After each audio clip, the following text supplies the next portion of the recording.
ronde ou longue, verte ou rouge, pommée ou en feuilles, douce, amère ou piquante.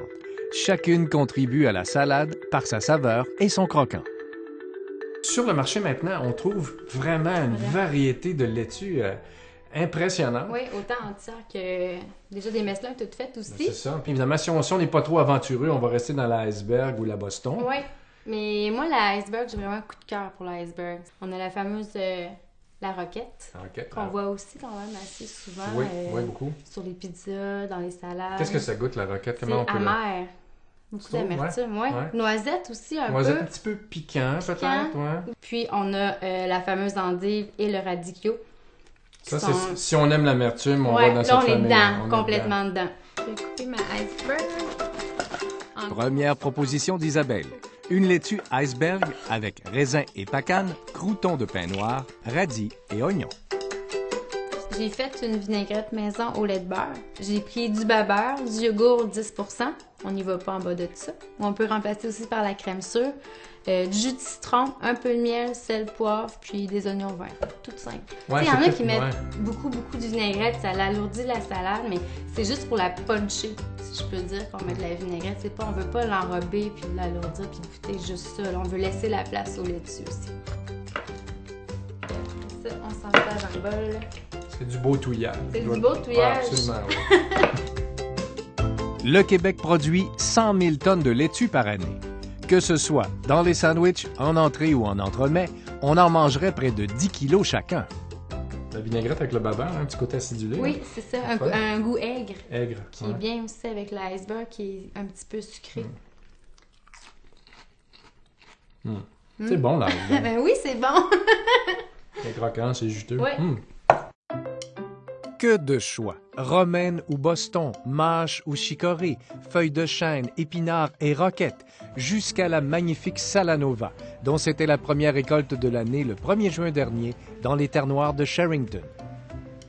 Ces deux beautés-là, c'est deux Salanova. C'est de la feuille rouge et de la feuille verte. C'est un peu différent de la laitue, mettons, en serre ou hydroponique. Dans le fond, il y a plus... les tissus sont plus gros. Fait qu'il y a plus... c'est plus nourrissant. Les laitues des champs sont coupées et nettoyées une à une. Il y a un petit jet d'eau chlorée qui va nettoyer le tronc et les feuilles. Ensuite, elle va être emballée par une autre personne, 2 par 2. Ça va être un duo. Dans le fond, c'est le duo gourmet qu'on l'appelle, dans des petites boîtes. Après ça, les petites boîtes sont emballées dans des grosses boîtes.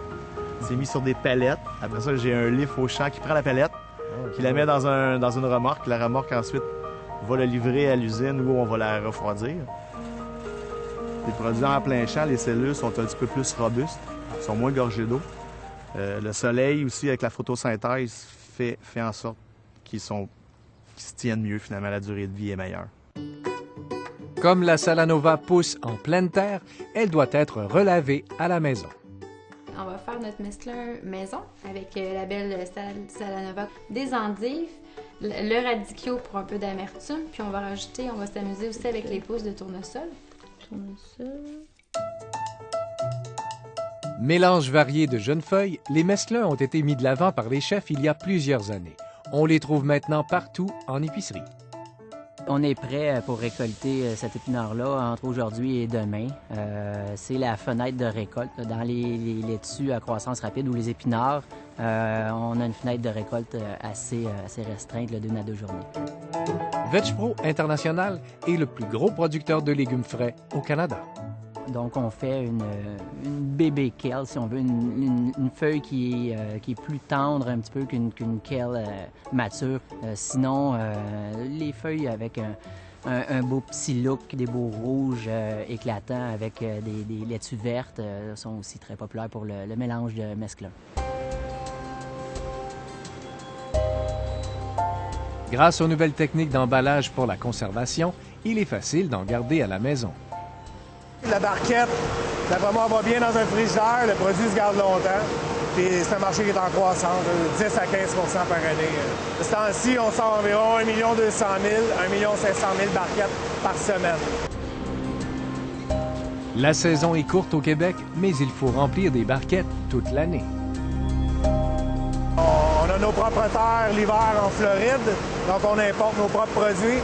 Mais on a une petite période de transition à l'automne puis au printemps, où est-ce que là, on s'achemine des produits californiens. Qu'est-ce que vous faites aujourd'hui? Aujourd'hui, présentement, on fait de la régula, on fait de l'épinard sur d'autres lignes. C'est ici qu'on reçoit la matière première qui vient du champ, qui va passer un processus de lavage, séchage, puis enfin emballage à la fin. Il fait pas chaud ici, hein? Non, il fait pas chaud, il fait 3 degrés Celsius à peu près. Puis on voit qu'au niveau des normes d'hygiène et de salubrité, c'est bien sévère. L'important, c'est un produit qui s'en va directement à la transformation, donc la sécurité alimentaire, c'est important, c'est un must. La meilleure règle, c'est la chaîne de froid. Donc, conserver le maximum au réfrigérateur à une température de 3-4 degrés Celsius. Revenant de l'épicerie, pas laisser traîner sur le comptoir. Fait que le froid, c'est la meilleure durée de vie. Le meilleur conseil que je peux avoir. On a une belle petite vinaigrette ici, ma foi. Sont-ce des morceaux de bacon? Ce sont des morceaux de bacon, vinaigre de cidre avec une moutarde à l'ancienne. On ajoute des pommes et des noisettes concassées. Et du fromage! Oui, la tome de Kamouraska, un fromage que j'adore. C'est un mélange de couleurs, de saveurs, de textures. Ouais. D'acidité, de croquant. Faut s'amuser avec les salades. La clé, c'est que ce soit ludique en bouche. Oui, lui donner un petit goût gourmand, un petit goût de revenez-y, en fait. Ouais, je vais y revenir. Ça, c'est la nouvelle façon de manger la salade. À main nue. On l'entend, le croquant.